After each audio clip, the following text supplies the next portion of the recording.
sobre a chamada Plataforma Mundial Anti-Imperialista e sua posição danosa e desorientadora. Por KKE, via Solidnet, traduzido por Carlos Mota. Artigo da Seção de Relações Internacionais do CC do KKE, publicado nos jornais Rizospasts e 902.gr em 1 de abril de 2023 e na Solidnet, em inglês, em 10 de abril de 2023.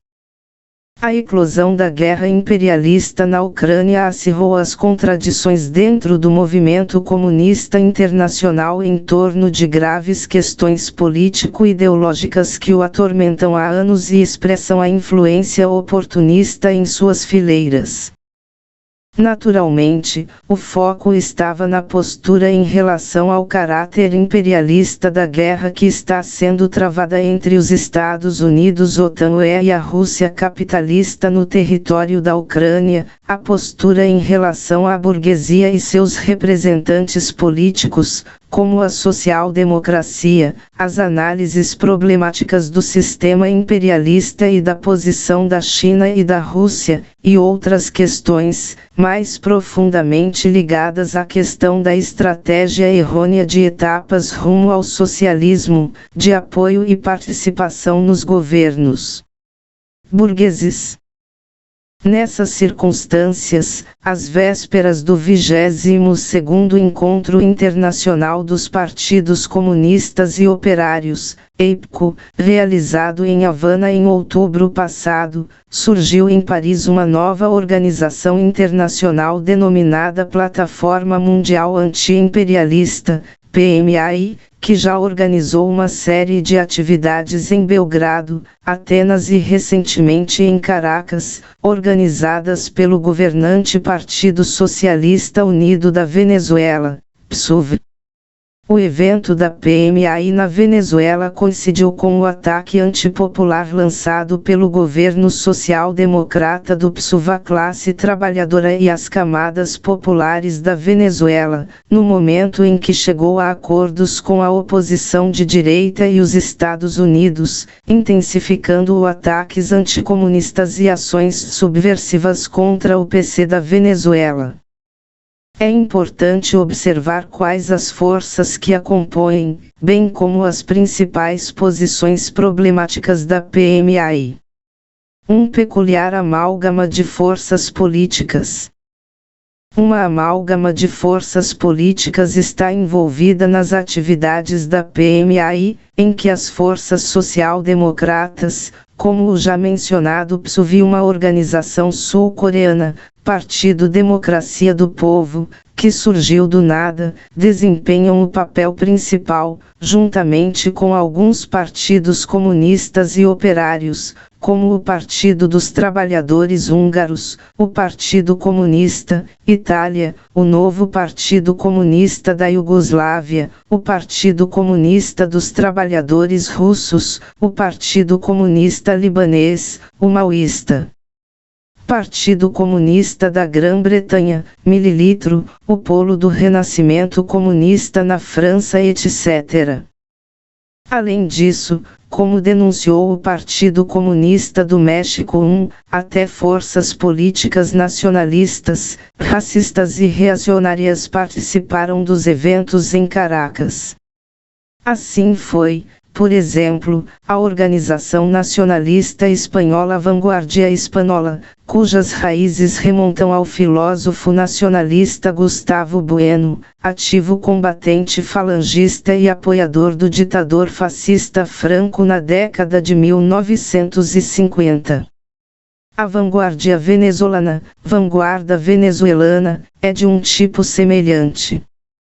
Da PMAI participam duas organizações desconhecidas da Grécia, carentes de ação de massas e base social, o Coletivo de Luta pela Unificação Revolucionária da Humanidade, DEPATELES, e a Plataforma pela Independência, VEGONATAS, que ultimamente foram marcados por uma intensificação dos sentimentos anti-KKE, muitas vezes escolhendo a ladeira escorregadia de ataques provocativos via internet.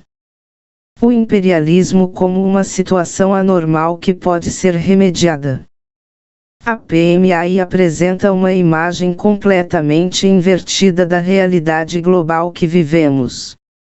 A partir de suas análises, não podemos entender que vivemos no sistema capitalista, uma vez que o conceito de capitalismo foi banido de todas as declarações relacionadas, por exemplo, a Declaração de Fundação de Paris, os materiais da recente reunião de Caracas.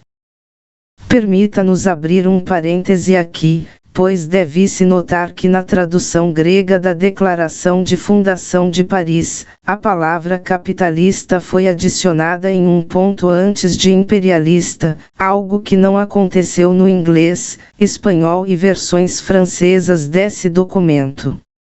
Parece que o tradutor grego tentou encobrir arbitrariamente essa afirmação em particular, o que obviamente não muda sua substância. Ao mesmo tempo, há um uso indevido das palavras imperialismo, imperialistas e anti-imperialismo nos materiais da PMI. Assim, o imperialismo, que segundo Lenin é o capitalismo monopolista, é tratado de forma distorcida simplesmente como uma política externa agressiva, separada de sua base econômica, os monopólios e a economia de mercado capitalista, e de sua essência de classe como o poder da burguesia. Não é por acaso, portanto, que a derrubada revolucionária do poder burguês não surge nas posições da PMI, e que a luta pelo socialismo foi abandonada e substituída pelo objetivo da soberania nacional e de uma nova arquitetura financeira global sem sanções e guerras comerciais, para derrubar o sistema colonial que traz instabilidade, pobreza e violação dos direitos humanos às massas através da opressão política, pilhagem econômica e coerção militar.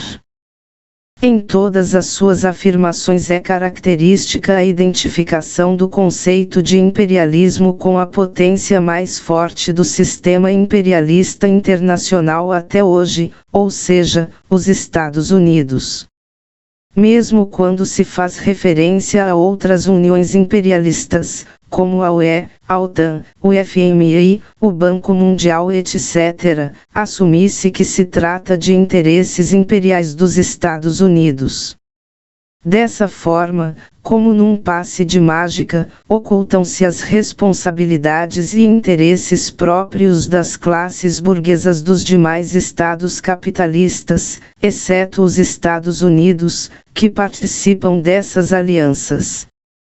Assim, os Estados Unidos são apresentados de forma distorcida como um império de um sistema colonial moderno, no qual todos os estados aliados a ele são seus subordinados.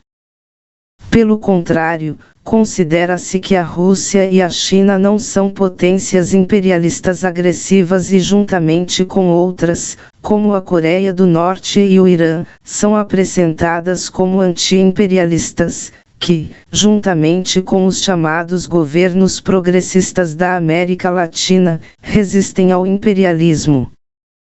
Além disso, vemos que qualquer abordagem de classe é abandonada quando várias uniões regionais são elogiadas, como ALBA e CELAC, que envolvem basicamente estados capitalistas, mas a PMI acredita que reunirão as nações oprimidas da América Latina.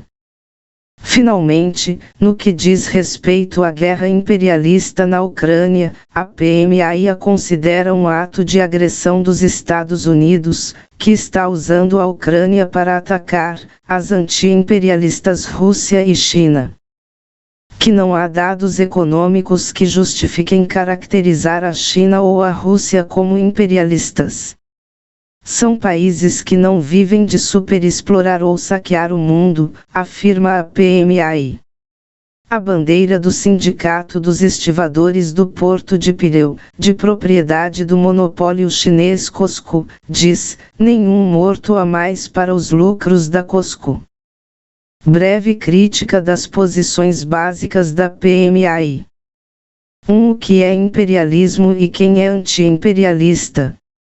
Hoje vemos que o conceito de imperialismo é usado até mesmo por representantes das classes burguesas, chamando-se uns aos outros de imperialista, como fez recentemente o chanceler alemão Olaf Scholz, falando sobre o presidente russo Vladimir Putin. Há também vários representantes das classes burguesas que se autodenominam anti-imperialistas. Várias forças oportunistas criam confusões semelhantes com suas posições, assim como as posições da PMI, nas quais, por exemplo, até mesmo o Estado capitalista do Irã, que usa a religião para intensificar a exploração de classe e a desigualdade social e nega direitos básicos às mulheres, é caracterizado como anti-imperialista. E isso é dito em um momento em que o Irã está sendo abalado por grandes manifestações pelos direitos democráticos burgueses básicos. Recentemente, o Irã anti-imperialista, por meio da mediação da China, assinou um acordo com a Arábia Saudita, que deu as costas aos Estados Unidos. Os reis e príncipes sauditas também se tornaram anti-imperialistas depois disso. Não ficaríamos surpresos com tal avaliação, já que há algum tempo algumas potências da América Latina chamavam Erdogan, o presidente da Turquia, que mantém tropas de ocupação em pelo menos 3 países, Chipre, Síria, Iraque, um anti-imperialista. Isso foi combustível para a fogueira de Erdogan, que declarou que os Estados Unidos não o amam porque ele é anti-imperialista. Do exposto fica claro que o uso indevido e arbitrário do conceito de imperialismo e suas palavras derivadas leva a uma grande confusão. É importante, por isso, abordar o conceito de imperialismo numa base socioeconômica científica, e não na base que os burgueses e oportunistas querem impor para justificar as classes burguesas e as potências imperialistas, tentando transformar o joio em trigo. Lenin comprovou as características básicas do imperialismo. 1. A concentração da produção e do capital levada a um grau tão elevado de desenvolvimento que criou os monopólios, os quais desempenham um papel decisivo na vida econômica. 2. A fusão do capital bancário com o capital industrial e a criação, baseada nesse capital financeiro, da oligarquia financeira. 3. A exportação de capitais, diferentemente da exportação de mercadorias, adquire uma importância particularmente grande. 4. A formação de associações internacionais monopolistas de capitalistas, que partilham o mundo entre si. E 5. O termo da partilha territorial do mundo entre as potências capitalistas mais importantes. 2. Vivemos, portanto, na época em que o capitalismo tem certas características específicas descritas por Lenin em sua obra. Estamos falando de traços uniformes no domínio dos monopólios, das poderosas sociedades anônimas e no acirramento da concorrência capitalista, na formação do capital financeiro, na importância crescente da exportação de capitais em relação à exportação de mercadorias, na luta pela redivisão dos mercados e territórios entre estados capitalistas e grupos monopolistas internacionais.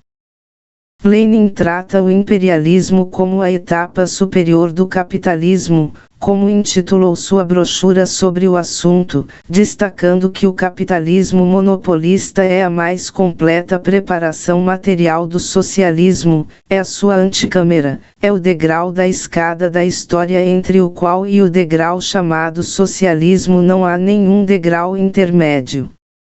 3. Como podemos ver, a abordagem científica leninista do imperialismo está muito longe do uso comum do imperialismo como uma política externa agressiva ou da identificação com um único Estado, ainda que seja o mais poderoso, como a PMI, entre outros, argumenta. Além disso, a PMI, na prática, classifica cada Estado, independentemente de sua posição na pirâmide imperialista, sob o rótulo de anti-imperialista com base apenas no critério de saber se, em determinado momento, a liderança política daquele Estado capitalista particular está em oposição ou até mesmo em conflito com os Estados Unidos ou com as suas escolhas, no quadro da intensificação da concorrência internacional entre os monopólios e os estados que representam os seus interesses. O imperialismo é o capitalismo monopolista. No atual sistema imperialista, todos os estados capitalistas estão integrados a ele e são caracterizados por relações de interdependência, competição e cooperação desiguais. Isso certamente não significa que eles tenham o mesmo poder e capacidades, significa que todas as classes burguesas participam da repartição dos espólios, da partilha do mais valor produzido pela classe trabalhadora em todo o mundo, com base no poder político, militar e econômico de cada Estado. 2. Soberania nacional, uniões regionais, nova arquitetura financeira global ou socialismo. A PMI, como já apontamos, rejeitou a luta pelo socialismo e promove a luta pela soberania nacional, a formação de uniões regionais e uma nova arquitetura financeira global, que, apesar da preservação das relações capitalistas de produção, garantirá liberdade e igualdade das nações, permitindo que cada país siga uma agenda econômica soberana e independente sem interferência externa. Na percepção da PMI, todos os problemas decorrem da ingerência estrangeira, da imposição da vontade das potências imperialistas, e principalmente dos Estados Unidos, em cada país. Na prática, busca forjar alianças no seio das chamadas burguesias nacionais. Além da confusão sobre o imperialismo, também é aparente uma subestimação do caráter internacional da era do capitalismo monopolista, que se reflete em todo o Estado capitalista com o acirramento da contradição básica entre capital e trabalho e o fortalecimento da tendência de deterioração absoluta e relativa da posição da classe trabalhadora. A abordagem equivocada acima não é nova, pois traduz abordagens errôneas que prevaleceram por muitos anos no movimento comunista internacional e focaram no nível diferenciado de desenvolvimento das forças produtivas, assumindo erroneamente que qualquer atraso se devia exclusivamente à dependência externa de um Estado e não a fatores históricos como o atraso no surgimento das relações capitalistas, o mercado nacional relativamente pequeno, as condições históricas que levaram a burguesia de um Estado capitalista a investir, por exemplo, na exportação de energia ou no transporte de capital em vez da indústria. Nesse contexto, desenvolveu-se a estratégia de etapas rumo ao socialismo, em que a etapa inicial seria livrar-se da dependência estrangeira e estabelecer a soberania nacional, o que seria alcançado por meio de uma aliança com a burguesia nacionalmente orientada em oposição à compradora, dependente e subordinada aos ditames da burguesia imperialista. Hoje sabemos que a fragmentação da estratégia dos PCs em etapas falhou. Da mesma forma, a separação da burguesia insubserviente aos estrangeiros e patriótica e a tentativa de formar uma aliança com esta última provou ser irrealista. A burguesia, apesar de certas diferenciações de interesses econômicos que possam existir dentro dela, tem seu próprio instrumento uniforme para explorar a classe trabalhadora e oprimir as camadas populares, ou seja, o Estado burguês. O Estado burguês também atua como regulador de quaisquer diferenças entre os vários setores da burguesia. Cada Estado burguês nacional, hoje existem cerca de 200 deles em todo o mundo, contribui para a formulação da estratégia da burguesia do país e gerencia suas alianças internacionais, sua participação em uma ou outra união interestatal de Estados capitalistas, em que as leis da economia capitalista aplicam-se em conjunto com as regulamentações interestaduais. Lenin, em seu artigo sobre a palavra de ordem dos Estados Unidos da Europa, refere-se às abordagens errôneas de sua época em relação aos Estados Unidos democráticos da Europa, enfatizando que não bastava simplesmente derrubar os regimes autoritários existentes na Europa de então. A base econômica sobre a qual essa união seria criada era de grande importância, e como essa base era o capitalismo, seria, portanto, uma união reacionária. E isso porque, nas palavras de Lenin, o capitalismo é a propriedade privada dos meios de produção e a anarquia da produção. Preconizar a justa partilha do rendimento nesta base é prodionismo, estupidez de pequeno burguês e filisteu. Pensar nisso significa descer ao nível de um padreco que todos os domingos prega aos ricos a grandeza do cristianismo e aconselha a dar aos pobres, bem, se não uns quantos milhões, pelo menos umas quantas centenas de rublos por ano. Ele concluiu que esse slogan está errado porque poderia dar lugar à falsa interpretação da impossibilidade da vitória do socialismo num só país. 4. A abordagem da PMI sobre a necessidade de derrubar o sistema colonial, sobre a soberania nacional e a criação de uniões regionais de estados soberanos, ignora de forma histórica que o sistema colonial ficou no passado já há décadas. Em seu lugar surgiram dezenas de estados soberanos e em cada um deles existem contradições de classe não resolvidas entre o capital e a classe trabalhadora. Além disso, as relações atuais entre os estados burgueses soberanos são regidas por relações de interdependência desigual, nas quais todas as classes burguesas estão envolvidas de acordo com seu poder, fato que falta na análise da PMI. As dependências que surgem para cada Estado capitalista dentro desta pirâmide imperialista não são uma patologia, um desvio ou distorção, que será corrigida pela derrota dos Estados Unidos por um mundo supostamente multipolar, como argumenta a PMI, mas um fenômeno inerente ao desenvolvimento do capitalismo, ou seja, a internacionalização do capital. Além disso, a PMI esconde a essência, que essa rede de interdependência desigual só pode ser dissolvida pela derrubada do poder burguês e do Estado da ditadura do capital, pela construção da nova sociedade socialista comunista.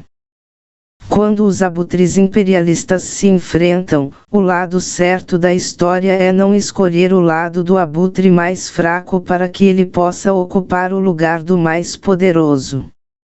O lado certo é a luta contra todo abutre, toda burguesia e aliança imperialista.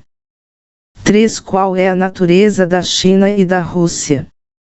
A PMI argumenta que não há dados econômicos que justifiquem caracterizar a China ou a Rússia como imperialistas. São países que não vivem superexplorando ou saqueando o mundo.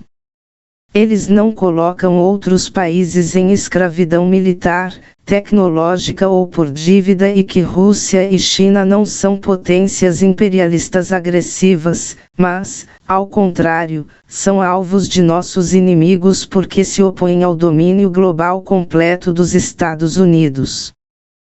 Com essas afirmações, a PMI procura mais uma vez distorcer a realidade. É como se a China e a Rússia não participassem das cúpulas do G20, as reuniões dos 20 estados capitalistas mais poderosos do mundo, juntamente com os Estados Unidos, Alemanha, Reino Unido, França, etc. É como se os monopólios chineses e russos não exportassem capitais para outros países, visando ao lucro que vem da exploração da força de trabalho não só dos trabalhadores de seu próprio país, mas também de muitos outros países da Europa, Ásia, África, América, onde quer que seus monopólios se desenvolvam. É como se o exército privado russo Wagner tivesse sido implantado na África por motivos de caridade e não para defender os interesses dos monopólios russos que operam lá. É como se a China não estivesse mais se movendo em uma direção semelhante para salvaguardar a iniciativa do Cinturão e Rota por meios militares. É notável que essa iniciativa inclua o pequeno, mas muito importante em termos geográficos, estado de Djibouti, cuja dívida com a China chega a 43% do seu rendimento nacional bruto, onde foi inaugurada em 2017 a primeira base militar da China fora das suas fronteiras. As afirmações sobre países que não colocam outros países em escravidão militar, tecnológica ou por dívidas referência a estados que desempenham um papel especial no comércio de armas e são atualmente países credores, como a China, que é a maior nação credora do mundo.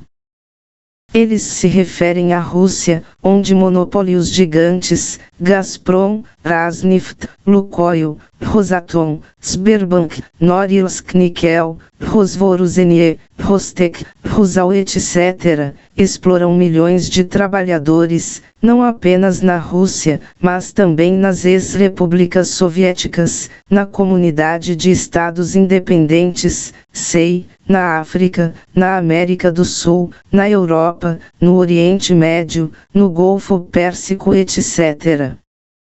Como é sabido, a exportação de capital, distinta da exportação de mercadorias, significa a produção de mais valor extraído pelo país exportador de capital do país importador de capital.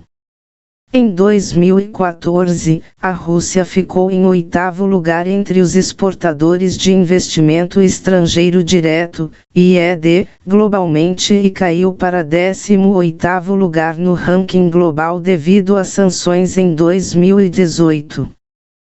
Em 2021, o IED da Rússia atingiu 65,189 bilhões de dólares, dos quais o US-cifrão 1,808 bi foram investidos em países da CEI e o US-cifrão 63,381 bi em países estrangeiros.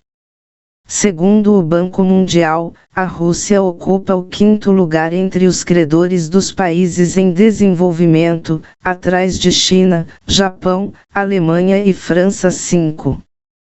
Referência à China, cujos concorrentes afirmam o seguinte: a China tem agora uma responsabilidade especial na economia global, pois é o maior credor mundial, superando a soma dos empréstimos do Banco Mundial, do FMI e dos membros do Clube de Paris. 44 países têm dívidas de mais de 10% de seu PIB com os credores chineses. A opacidade em torno dos empréstimos chineses significa que, em alguns casos, por exemplo, na África subsaariana, isso cria uma dívida oculta, que é o que os governos buscam, já que não está incluído nos relatórios oficiais e estatísticas de organizações internacionais e, portanto, protege os tomadores de empréstimos de serem considerados como tendo dívidas insustentáveis. Muitos desses empréstimos requerem a existência de contas especiais, em banco aceito pelo credor, e provisões a amortizar com receitas provenientes de projetos financiados pelo credor ou de outros fluxos de caixa. Isso significa essencialmente que uma parcela significativa das receitas do governo está fora do controle do Estado devedor soberano. Muitos desses empréstimos têm condições claras de que o país devedor não pode recorrer ao Clube de Paris para reestruturar a dívida em questão ou a uma instituição similar. Os termos que permitem ao credor rescindir o empréstimo e exigir o reembolso imediato são mais amplos em muitos desses empréstimos e até incluem linguagem geral, como ações prejudiciais a entidades da República Popular da China ou mudanças significativas na política do país a providenciar o empréstimo. 6. Dados semelhantes do Banco Mundial referentes a 68 países em desenvolvimento mostram que os empréstimos da China a esses países em 2020 chegaram a 110 bilhões de dólares, sendo a China a segunda nação credora do mundo depois do Banco Mundial. 7. Um dos países cujas dívidas com a China chegam a bilhões de dólares é a Venezuela, onde o partido governista sediou os trabalhos da recente conferência da PMI 8. Além disso, outra categoria de empréstimos de particular importância é a posse de títulos, principalmente títulos dos Estados Unidos. Em janeiro de 2023, a China detinha 859,4 bilhões de dólares em títulos do Tesouro dos Estados Unidos, ficando em segundo lugar, apenas depois do Japão. 9. A PMI se recusa a encarar a realidade. Em um momento no qual se desenrolam confrontos e conflitos entre os Estados Unidos e as outras potências imperialistas euroatlânticas e a Rússia e milhares de pessoas são massacradas na Ucrânia, os capitalistas de ambos os lados da guerra e os seus governos ainda mantêm, embora limitados em comparação com antes de fevereiro de 2022, uma parceria estável, incluindo uma relação comercial. Assim, por exemplo, a Rússia ainda vende urânio para os Estados Unidos e a França para suas instalações nucleares. A bem da verdade, ela cobre 20% das necessidades dos 92 reatores nucleares americanos 10, enquanto em 2022 a França recebeu 153 toneladas de urânio russo, cobrindo 15% de suas necessidades. 11. A Gazprom russa anunciou que em março enviou milhões de metros cúbicos de gás natural para a UE através dos gasodutos da Ucrânia devastada pela guerra, para deleite de seus acionistas capitalistas. A Chevron norte-americana continua a carregar o petróleo que extrai do Cazaquistão no porto russo de Novorossiysk, no Mar Negro, que chega por meio de um oleoduto de 1.500 quilômetros que passa pelo território do Cazaquistão e da Rússia. É por esse oleoduto que 2/3 do petróleo extraído no Cazaquistão são colocados no mercado mundial. Da mesma forma, apesar da chamada Nova Guerra Fria entre os Estados Unidos e a China em 2022, o comércio entre os Estados Unidos e a China atingiu um recorde, refutando as teorias de dissociação entre as duas economias.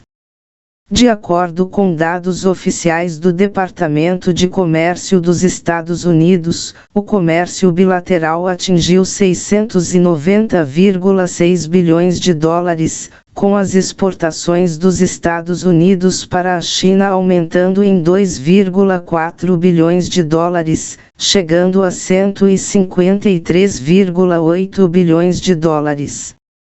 Ao mesmo tempo, as importações de produtos chineses no mercado americano aumentaram 31,8 bilhões de dólares, chegando ao cifrão 536,8 bilhões 12.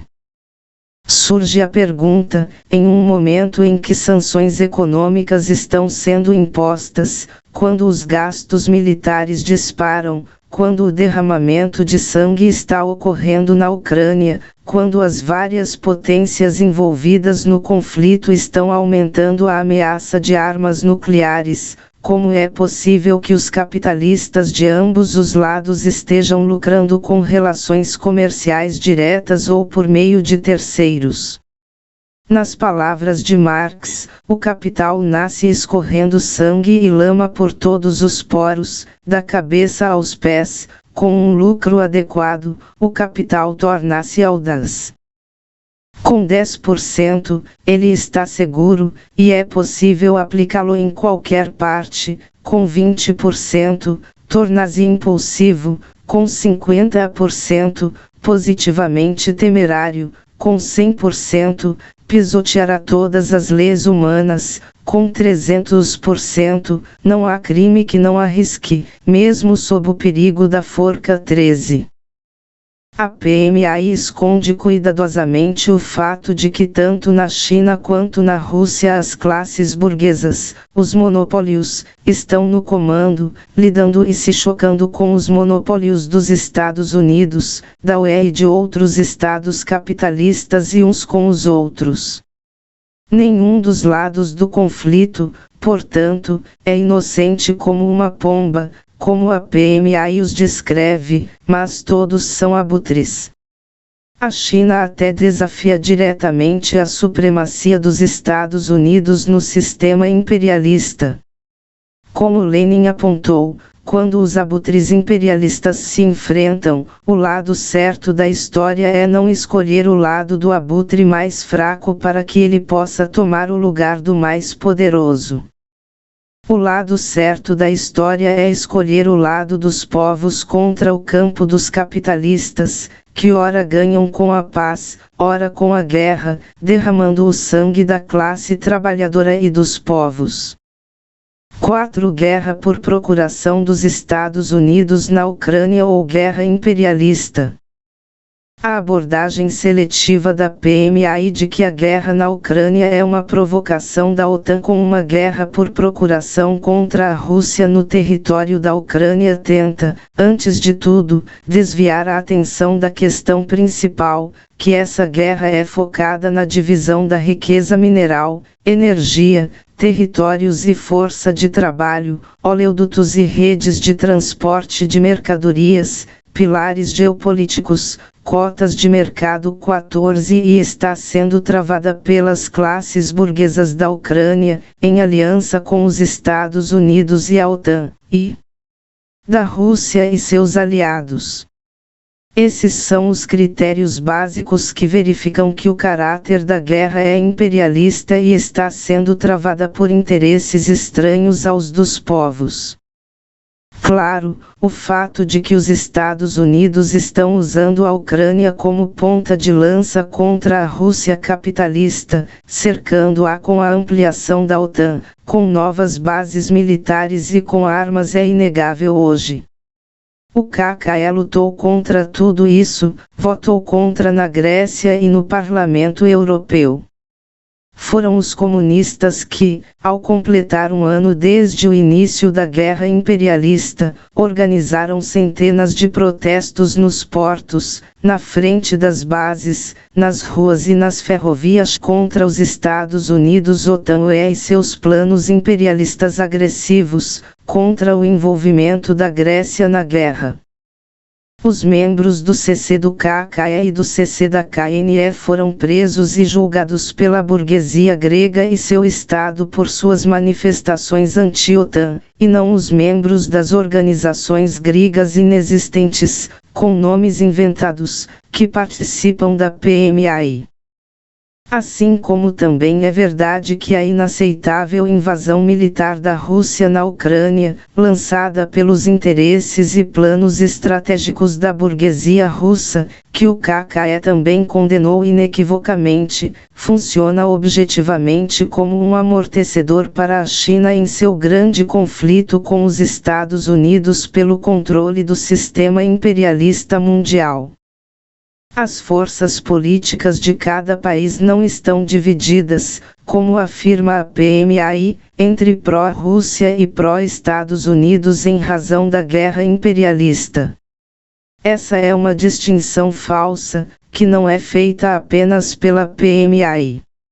Foi feita anteriormente pelo Partido Comunista da Federação Russa, PCFR, 15 em relação às resoluções do 22º EPCO e, é claro, ao lado dos partidários do imperialismo euroatlântico.